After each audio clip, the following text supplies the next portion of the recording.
Welcome, and thank you so much for coming tonight. We'd like to thank Simon and Maddie for making this happen, for the Hotel Coolidge, for letting us be in this space. Our goal tonight is to introduce those of you who aren't familiar to Extinction Rebellion, an international apolitical network that is using nonviolent direct action to persuade governments to act on the climate crisis. The presentation takes about an hour. It's based on XR's presentation from the United Kingdom, where the movement was founded. Ward and I have adapted it to reflect more of the situation in the United States and specifically XR in Vermont. If you don't mind, please silence your telephone if you haven't already.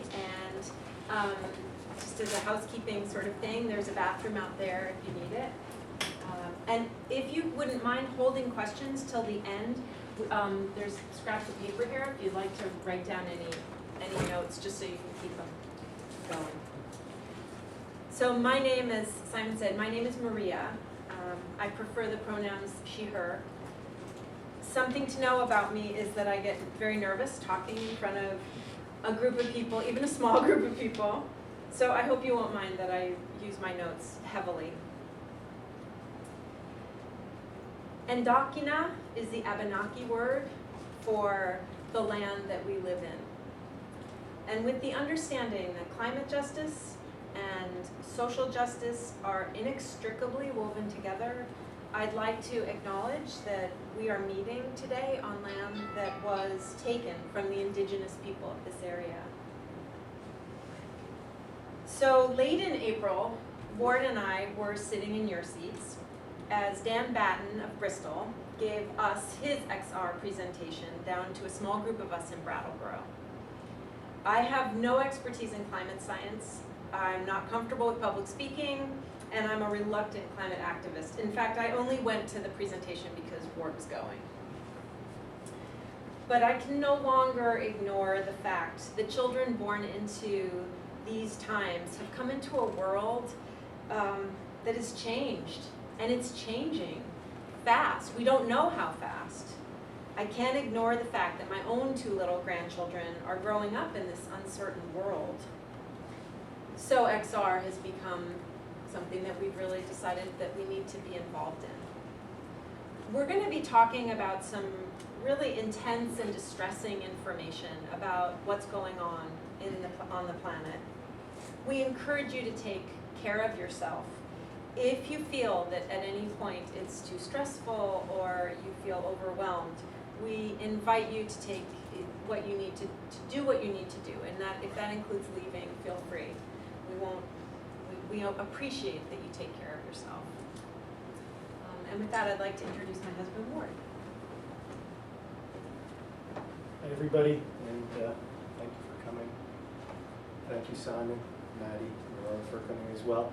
I think someone else here has been to 3 presentations, and I think most of them have been to 3, and that's pretty amazing.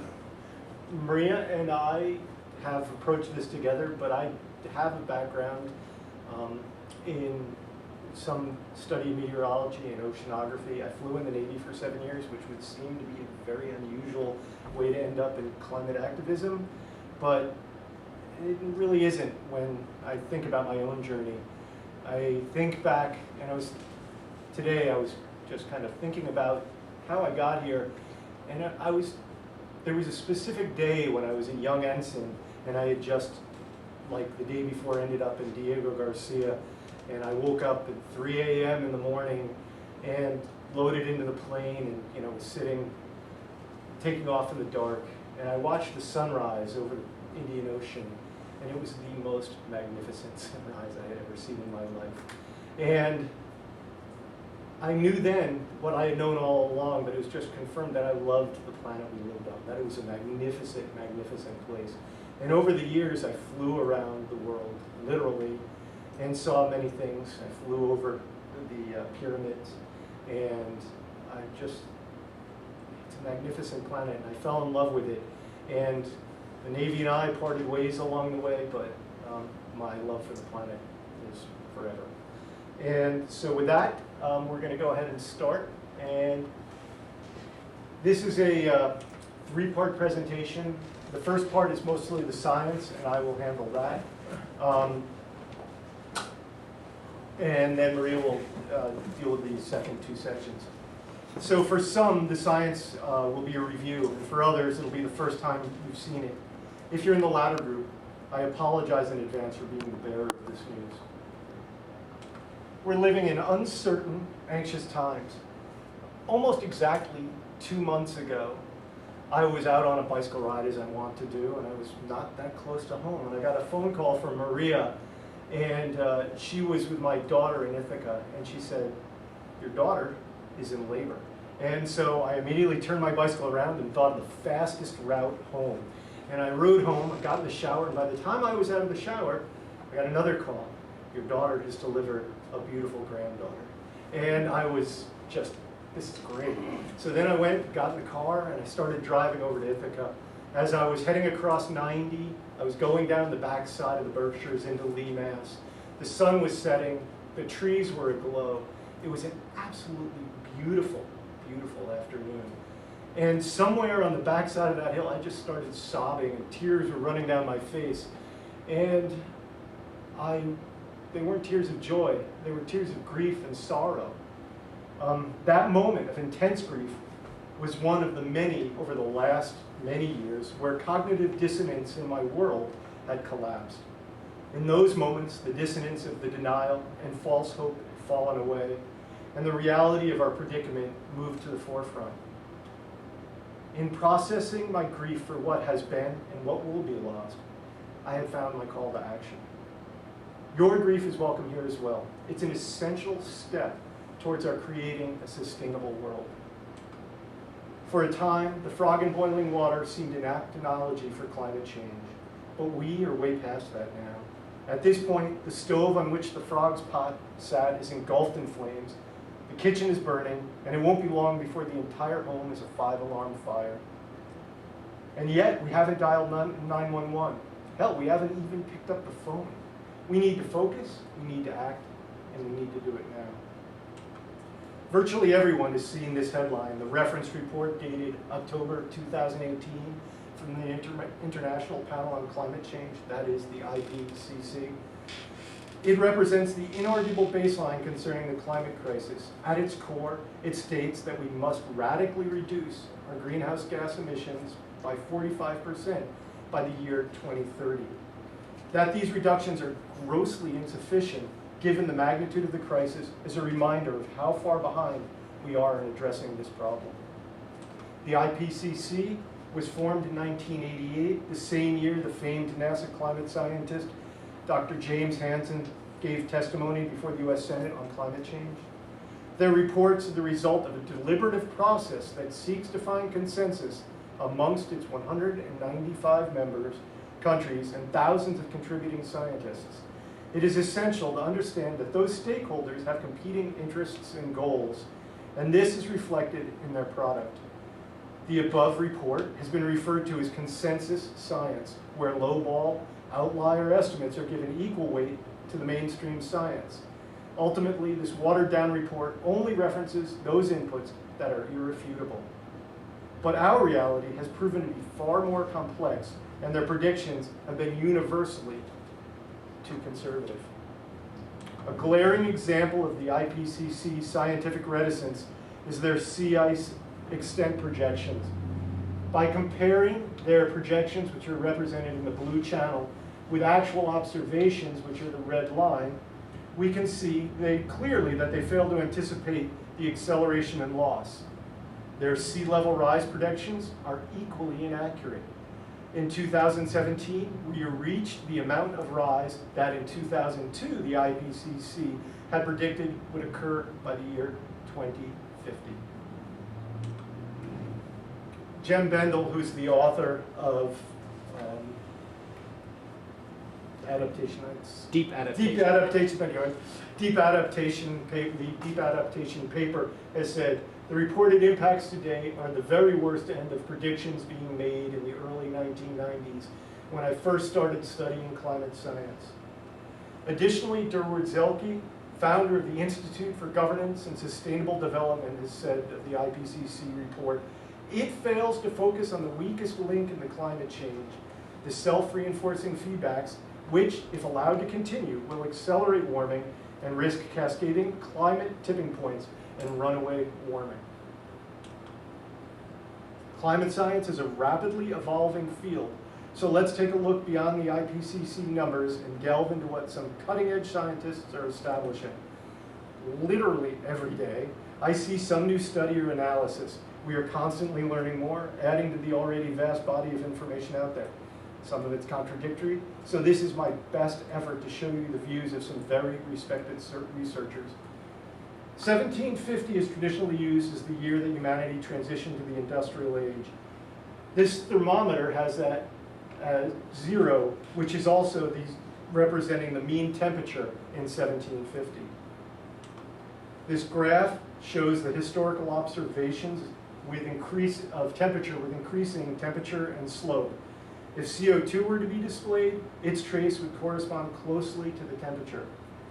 We are currently 1.2 degrees Celsius above that 1750 baseline. The most current emissions estimates are from 2018. They show that globally there was a rise of 2.7%, and in the United States, a rise of 3.4%. Dr. Jackson from Stanford said of this, "We are in deep trouble. The climate consequences are catastrophic. I don't use any word like this very often, but we are headed for disaster, and nobody seems to be able to slow things down." This graph displays the precipitous decline in sea ice. This past August, we saw the breakup of the Arctic's oldest ice for the first time. Arctic sea ice for this June was significantly below its historical average, with only June 2016 seeing less coverage. Arctic temperatures are rising at a far faster rate than lower latitudes and are currently 4 degrees Celsius above historical averages. This differential from lower latitudes is due to local feedbacks, and there is no end in sight for this trend. Despite our cool, wet spring here in Vermont, at the same time, temperatures were hitting 85 degrees Fahrenheit above the Arctic Circle, and fires were raging in Siberia. This week, temperatures hit 90 degrees for the first time in Anchorage, and continuing Arctic wildfires in the tundra of Alaska and Siberia have released an estimated 50 megatons of carbon into the atmosphere. This June release is greater than those of previous Junes from 2010 to 2018 combined. 1 year equal to the previous 18.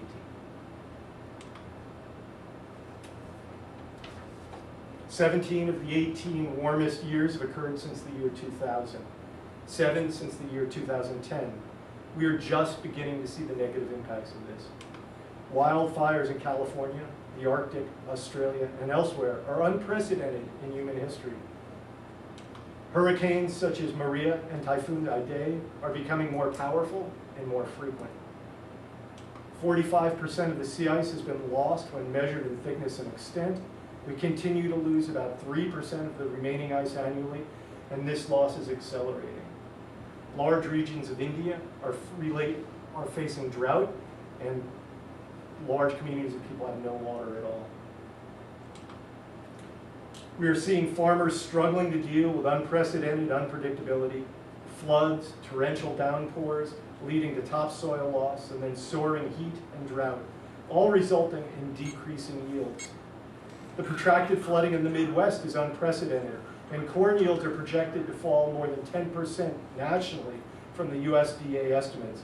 And we are warned this is just a glimmer of what is to come.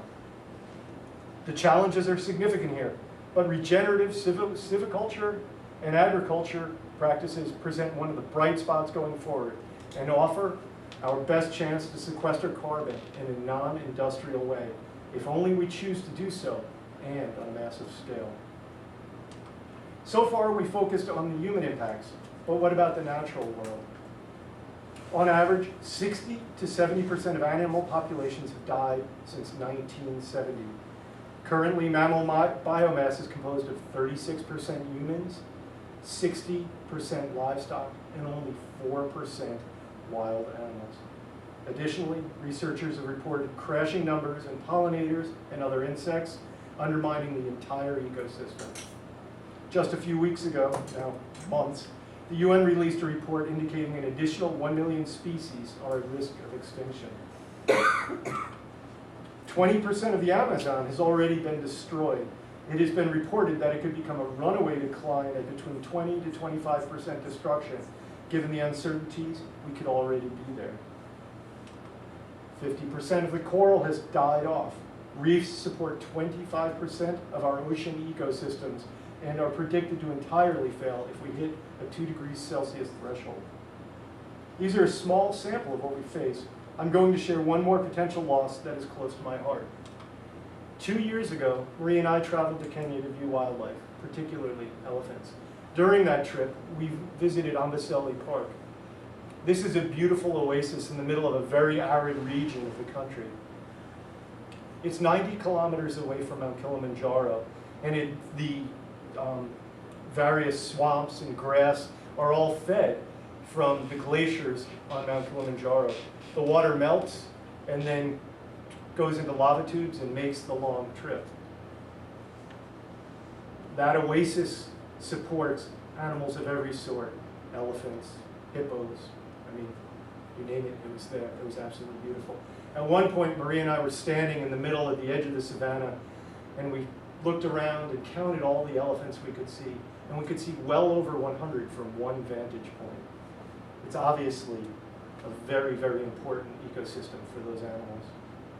The problem is, those glaciers are predicted to entirely disappear by the year 2030. With the glaciers removal, the water will go away in time. The animals will go away. The Maasai, who are dependent on the tourism, the animals, and everything else in the region, will eventually lose their lifestyle. This was a really difficult thing for me to realize because it's such a beautiful place and it's so unique and it's so at risk. In 2018, the National Academy of Sciences published a paper on hothouse Earth scenario. As a species, humans have evolved entirely in a stabilized, moderate Earth state, which is represented by this shallow trough here. Through our greenhouse gas emissions, we've gradually forced the planet out of that trough. I shouldn't really say gradually, it's happened over a fairly short period of time, roughly 200 years. And now we're in a new trough. The problem is, if we continue to emit greenhouse gases even remotely at the rate we're doing, we're going to force the planet into a hothouse Earth scenario due to feedbacks that will keep heating the Earth indefinitely regardless of what we do. We need to immediately cut emissions virtually to zero if we want any hope of getting back to a stabilized Earth state.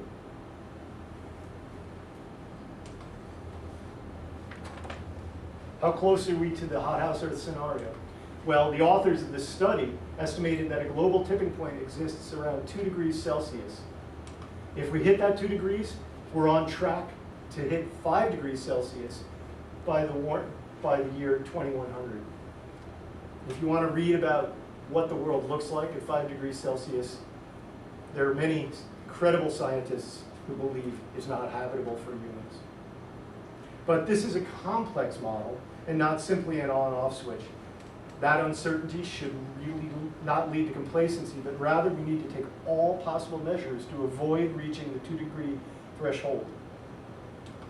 The tipping point will be reached when a number of self-reinforcing feedback loops are engaged. If this were to happen, warming would continue indefinitely. This slide depicting the various feedbacks may look fussy. Note all the little things. But this is a clue as to how complex all these interrelationships are. The Albedo Effect is a prominent example of self-reinforcing feedback. As ice melts, it uncovers more open water, where the dark surface absorbs the heat from the sunlight more readily, thus leading to more warming and subsequently more melting. Why does this matter? Of course, the melting of land-based ice will lead to sea level rise, but additionally, the increasing heat absorption of the darker open water and land will lead to increased temperature gains in the atmosphere. and also additional atmospheric moisture. A 2014 study concluded that the loss of the Arctic sea ice has, up to that date, had led to a forcing the climate by 25% of the total CO2 emitted from just the previous 30 years. Peter Wadhams has forecast that a summer of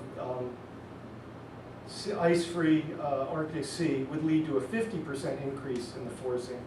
We're likely to see such an Arctic in the next 20 years, possibly as early as 2030.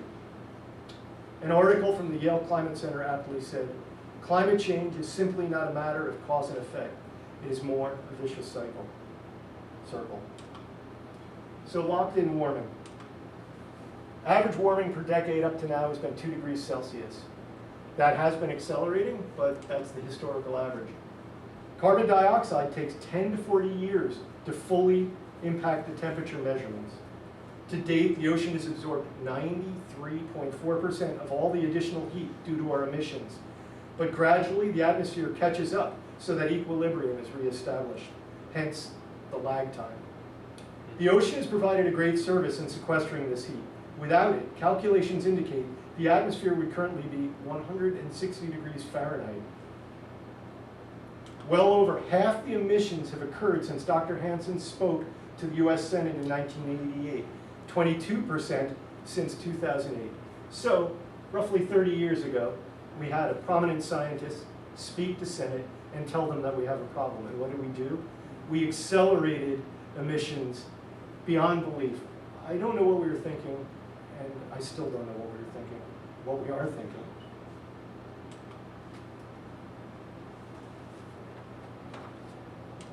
So this is based on a study from 2012.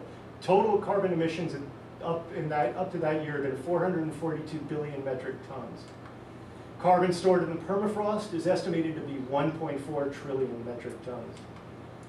The 2012 study estimated that 68 to 508 billion metric tons released from the permafrost by 2100, basically equivalent to all of the carbon that had been released through 2012 could conceivably be released from the permafrost alone by 2100 due to its melting. Along with carbon, significant quantities of methane are currently frozen in the Arctic soils, both terrestrial and subsea. Methane traps between 30 to 80 times more heat than CO2, depending on the time frame. The Arctic possesses huge quantities of potential greenhouse gas if thawing was sufficient, and ice loss and wildfires seem to be pushing us in that direction.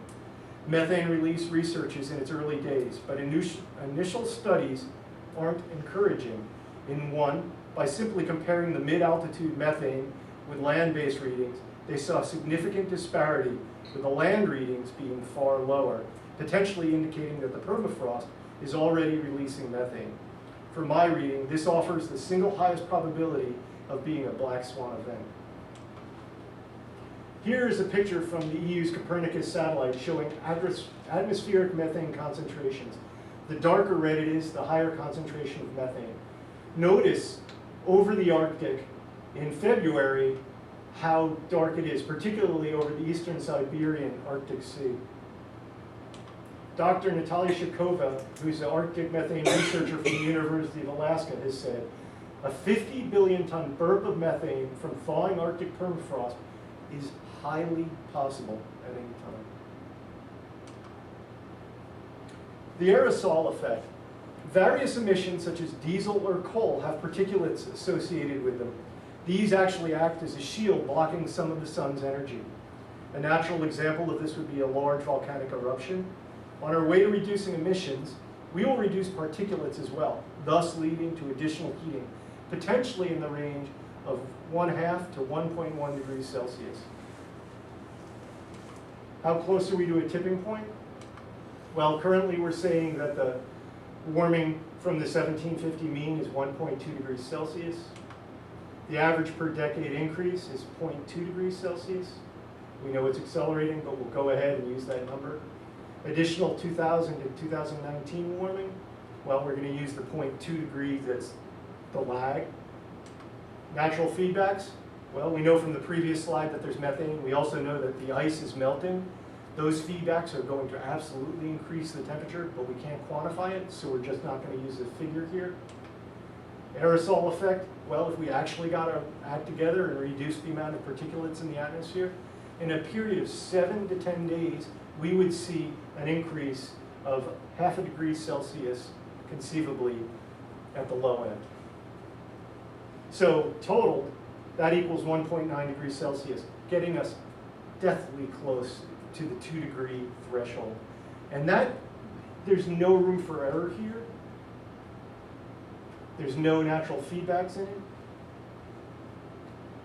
We know things happen. The data has reliably been moving to the upside. So once again, I have no idea what we're thinking. We're cutting it very, very close. So in an IPCC business as usual scenario, we're on track to hit a 4 degrees Celsius warming by 2100, and this is without natural feedbacks. So what does that mean? Well, if that happens, crop yields will fall by 60%. This is just business as usual, no feedbacks. Sea level rises a minimum of 8 feet. And note, the heating doesn't stop at the year 2100. It continues with no end in sight. The last time the climate was this warm was 125,000 years ago.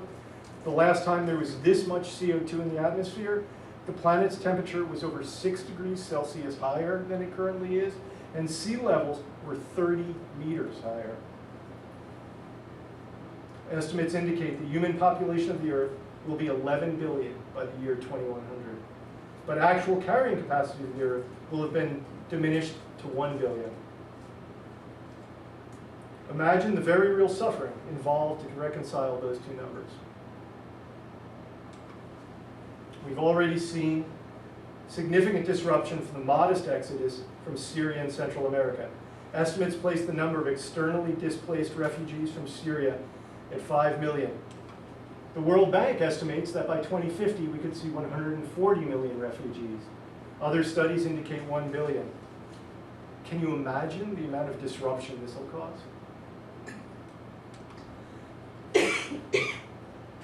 Concerning that business as usual scenario, Dr. Kevin Anderson said, there's a widespread view that a 4 degrees Celsius future is incompatible with an organized global community. At this point, there'll be a cascading array of system failures leading to a scarcity of arable land, fresh water, food, and massive displacement from low-lying regions and due to failed agriculture. Societies are resilient until they're not. Numerous civilizations have collapsed before, and we are absolutely, positively not immune from this. Along the same lines, extinction on this planet has been the rule, not the exception.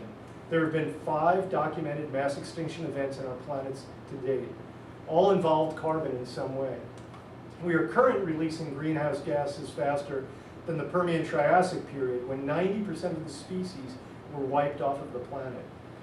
We are creating our own destruction, and if we don't immediately alter our trajectory, a combination of our own emissions and natural feedback loops could lead to a planet which is uninhabitable for humans and many, if not all, or I should say, if not most other species. In 2017, a study published by the Proceedings of the National Academy of Sciences, in it they considered extinction risks at various temperature scenarios. At 1.5 degrees Celsius, they said the risk of extinction was dangerous. At 3 degrees, the risk was catastrophic. At 5 degrees, it posed an existential threat. They went on to say that there was a 1 in 20 chance that at the current level of carbon dioxide in the atmosphere, it could cause a human extinction. So if you were boarding a plane and there was a 5% chance that it was going to crash, would you get on it? How about 2%? 20%? At what probability are we willing to risk our planet and our children's future? The Paris Climate Accord of 2015 is justifiably hailed as our most significant climate achievement to date. And yet, even if all the signatories were to meet their pledged targets, and we know they're not, we would still see a 3 degrees Celsius rise. Our best effort to date is still a death warrant for much of the planet. Kate Marvel, climate scientist, author, research scientist at NASA Goddard and Columbia University, has said, "Climate change is bleak," they always say. "Tell us a happy story. Give us hope." The problem is, we don't have any. She went on to say, if all signatories meet, she went on to say, to be a climate scientist is to be an active participant in a slow motion horror story. We are inevitably sending our children to live on an unfamiliar planet. She further said, to face this future, we need courage, not hope. Grief, after all, is the cost of being alive. Courage is the resolve to do well without the assurance of a happy ending.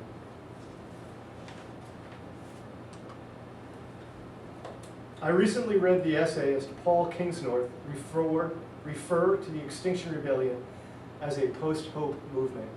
This is largely true if by post-hope we mean to say that the group is focused on the actual scientific data and likely outcomes, which are certainly not hopeful.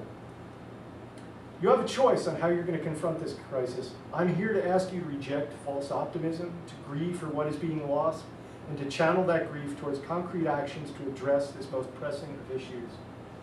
This is a human-created problem, and the solution lies within us as well. In acknowledging that and taking steps to enact those changes, we might just find hope, and even possibly a better future. When JFK persuaded the American public to support the Apollo program, he balanced the need to act with the ability to do so. He said, "We choose to go to the moon in this decade and do other things, not because they are easy, but because they are hard. Because that goal will serve to organize and measure the best of our energies and skills. Because that challenge is one that we are willing to accept, one we are unwilling to postpone, and one we intend to win." That balance between necessity and ability is now shifted, with the stakes of our success or failure far higher, and our abilities being put to the ultimate test. But his rhetoric and our subsequent success remind us of what our species are capable of. It is well past due to envision a just, zero-emission world and act to bring it into being. There is no predefined path to follow. We must cast off all of our old preconceptions, embrace this new world, and put our shoulders to the wheel of true sustainable progress. Progress that might look like failure by the old paradigm, but will ensure that future generations have a habitable planet on which to live. Now, I'm going to turn it over to Maria. Thank you very much. So thanks, Ward. I've heard this so many times, and many of you have as well. I don't know about you guys, but every time my heart rate climbs, my blood pressure is climbing because the information is so devastating. I'm going to ask that we just take a moment and take a nice deep breath in and a deep breath out to reset our sympathetic nervous systems as we move forward.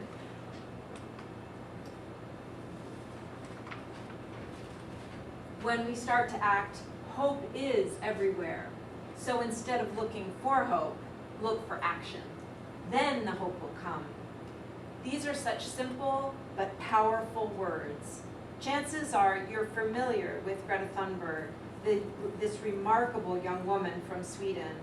She has inspired and mobilized youth from around the world to strike from school every Friday all of last year. And now she leads the cause for a global student strike in September.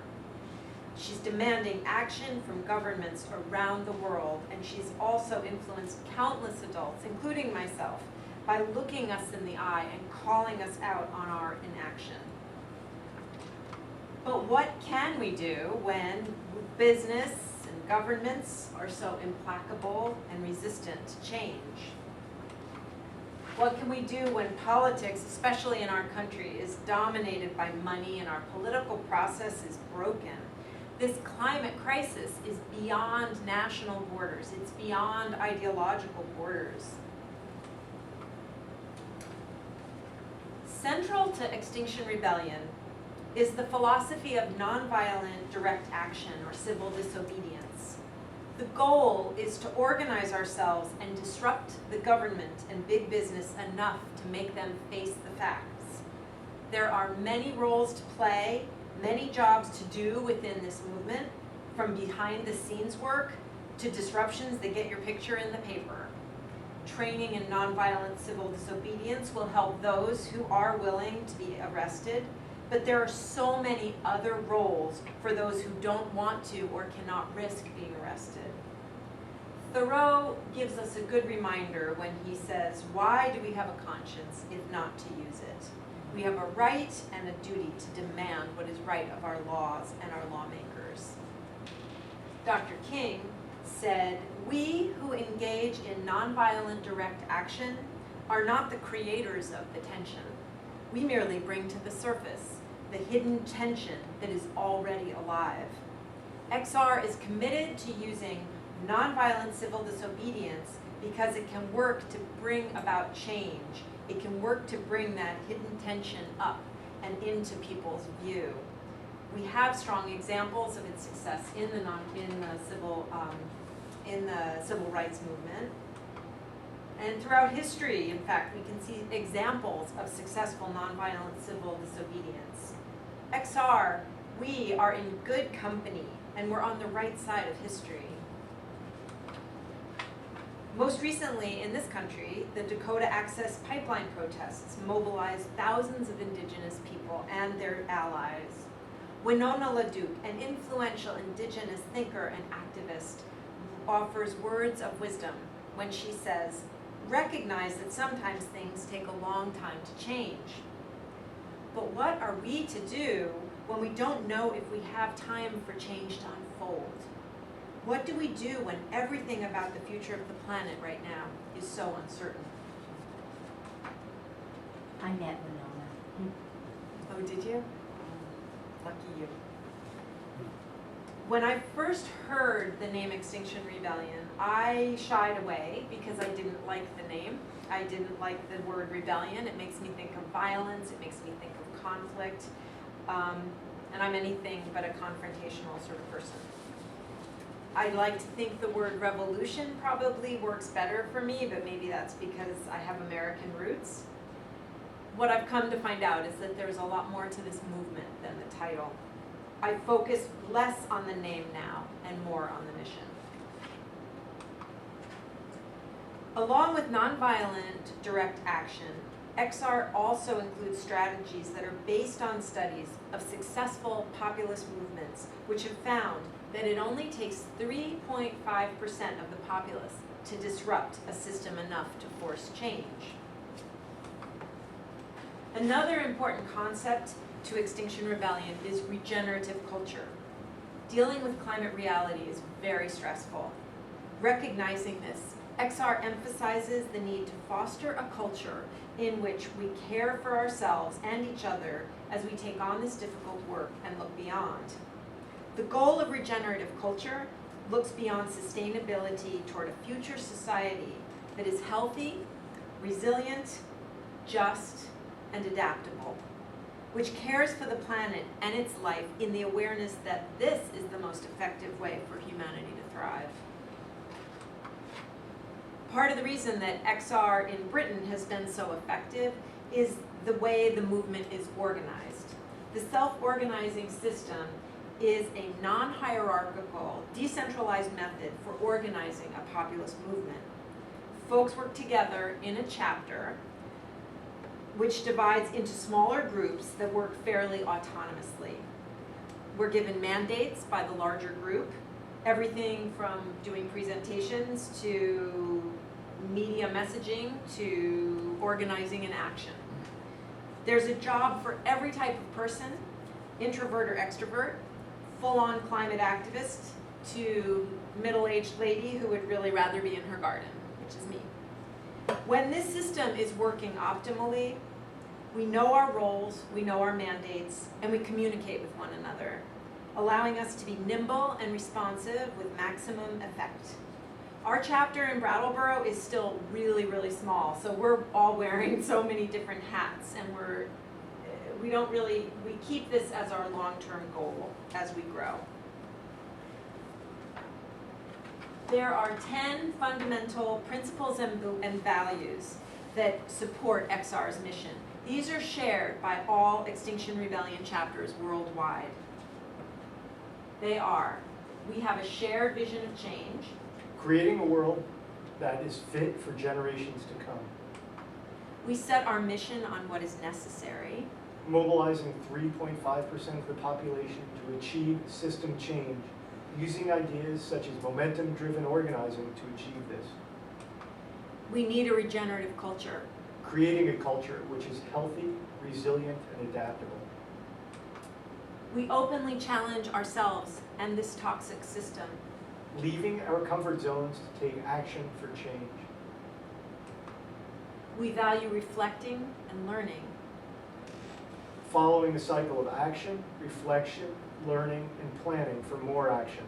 Learning from other movements and contexts, as well as our own experiences. We welcome everyone and every part of everyone. Working actively to create safer and more accessible spaces. We actively mitigate for power.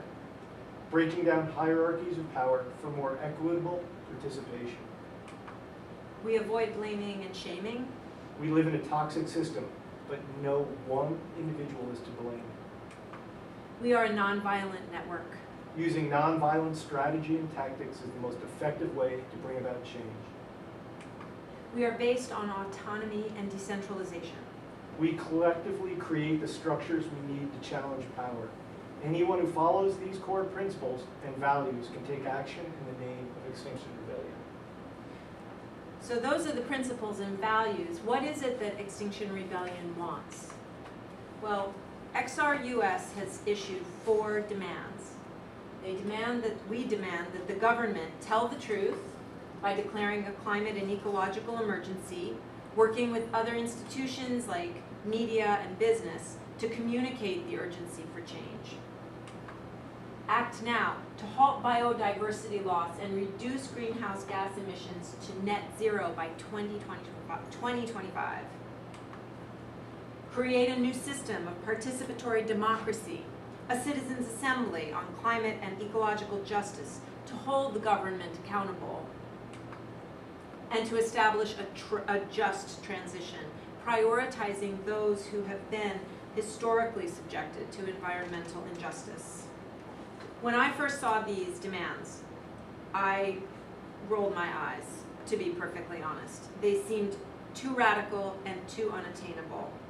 Our lawmakers can't even agree on the Green New Deal. But I can't ignore the facts the more I look at them, the studies that are coming out every week. There is a new urgency in this conversation for me.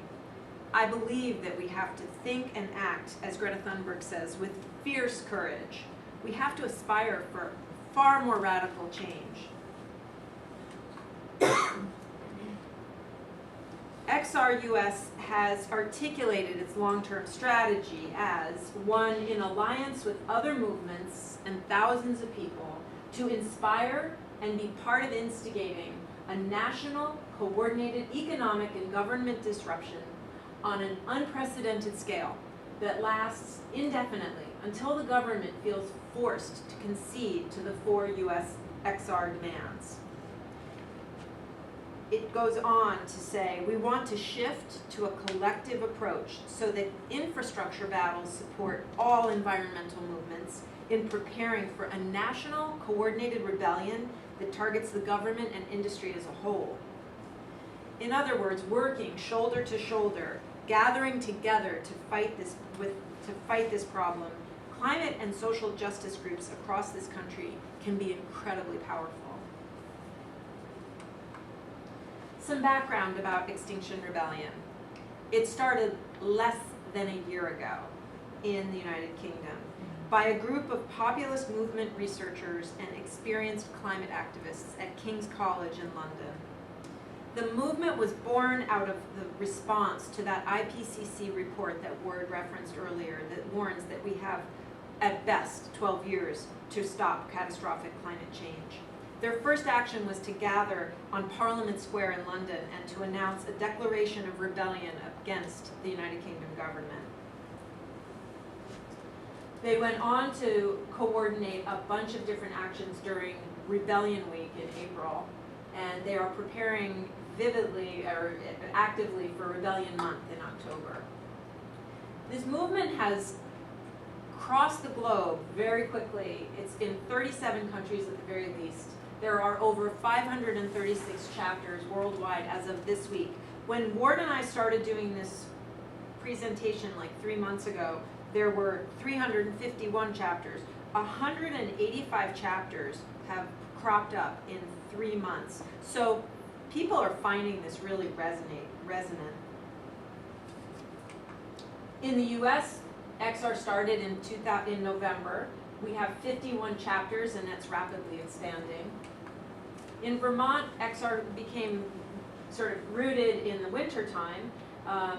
In southern Vermont, we started our chapter in April, and then in May, Upper Valley started your chapter, and Montpelier both started in May.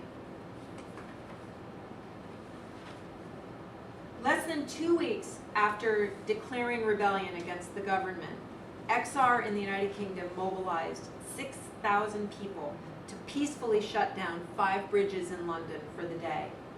This did not just happen. This was the result of using that self-organizing system, and there was a lot of planning that went into it. It was really effective. It got a lot of media attention and established how receptive residents and citizens in the United Kingdom were to the cause.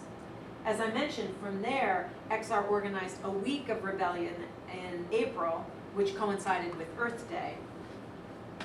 As part of that rebellion week, Waterloo Bridge and other bridges were shut down to auto traffic for 10 days. Major disruptions among many throughout London and the United Kingdom. Because they had so many activists who were able to mobilize quickly and many who were willing to be arrested, this nonviolent protest continued powerfully for the full 10 days.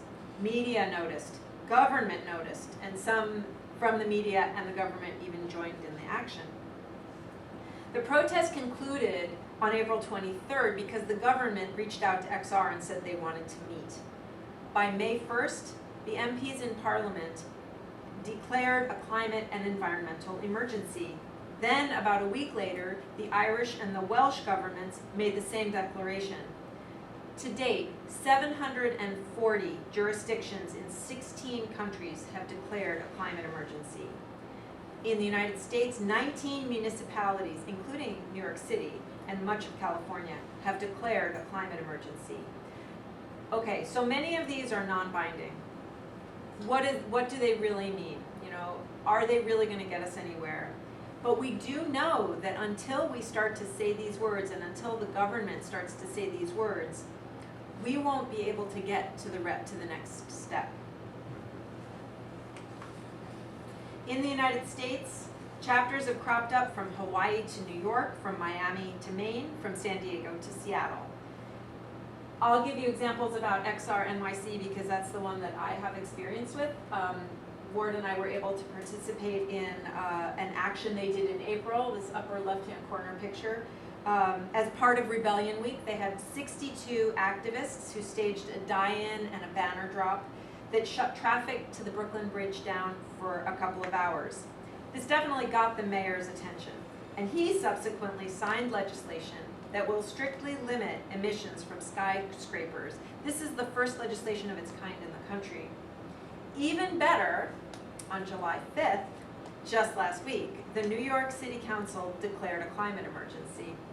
This is the largest city in the world to have made this bold move. Here in southern Vermont, we may not be as dramatic, but we've been active.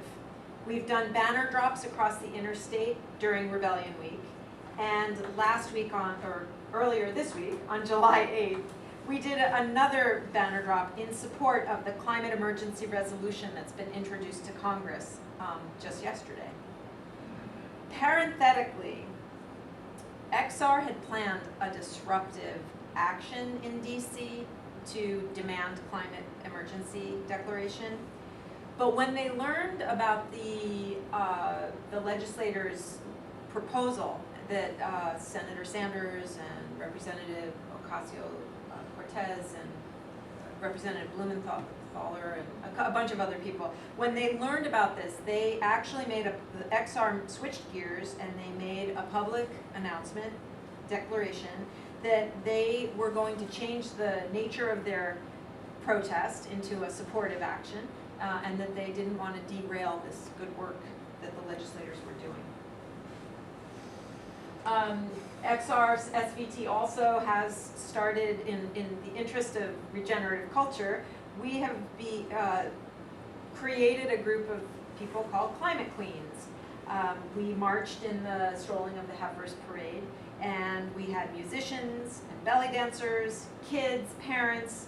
It helped a lot with our name recognition, and it emphasized the regenerative aspects of the movement. Our next big focus in our chapter is to concentrate on the global climate strike on September 20th and how we can be supportive of that.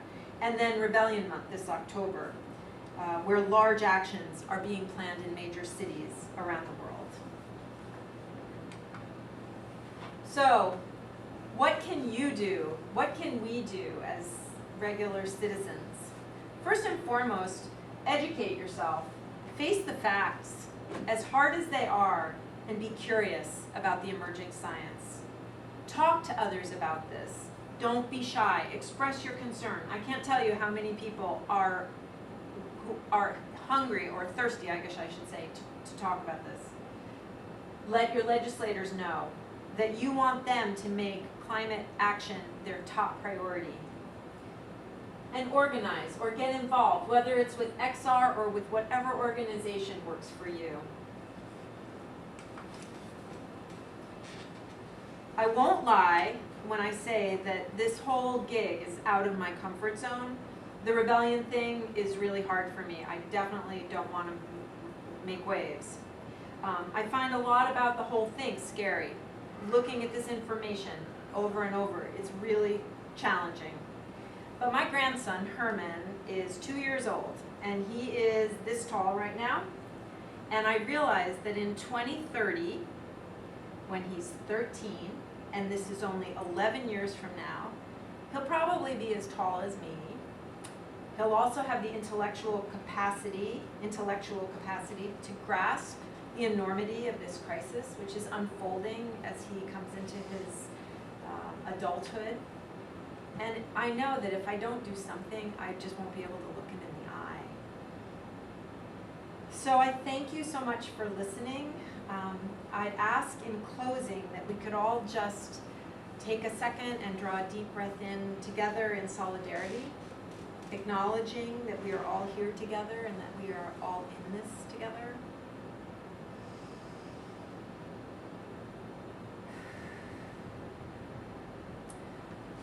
Thank you, and we're going to turn this over at this point to Simon and Maddie, who are going to talk a little bit about the things that are going on with Extinction Rebellion in the Upper Valley.